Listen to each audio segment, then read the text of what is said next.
What advice would you give to young African Americans today about activism, about their future? Anything that you want to say about that? I think sort of an updated version of what my parents told me, that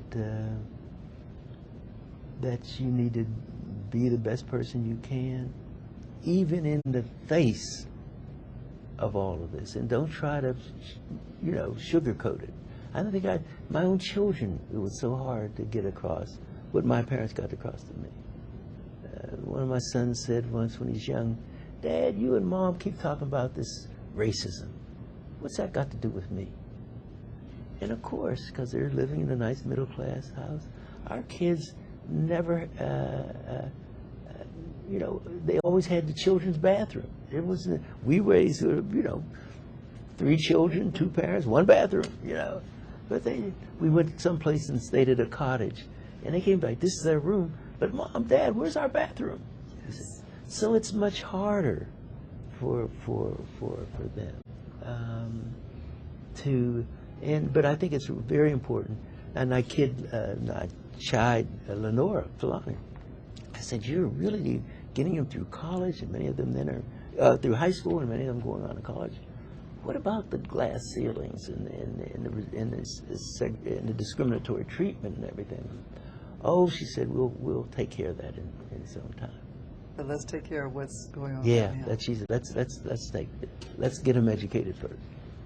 But does it, in terms of the young African Americans, and in relationship to your pessimism about advances during the civil rights movement and the Brown versus Board and all that, is there some reality they need to deal with as they move along here? They say, people ask me in book readings, you're too discouraging for our young people. But it's like racism is permanent, what I mean. I think that telling the truth as you see it is never discouraging. It can be enlightening to really know this little white guy up in Boston, who must be in his late 80s now, but is still on the case. And he wrote me after he read The Faces at the Bottom of the Well, talking about this permanence of racism. He said, Derrick, when Howard Selden is his name. He said, "Derrick, when people used to ask me how long is racism going to last, I would say 400 years. But I wouldn't believe it, and it wouldn't be satisfying to them." And he said, "Then I read your book." And he said, I got it. Racism is permanent. It's always going to be here." And he said he was free. He'd been fighting. He had this little office. I guess he had some trust money. He had this little civil rights office. He'd been running for years. And now he's going to all his friends, and he said, racism is permanent.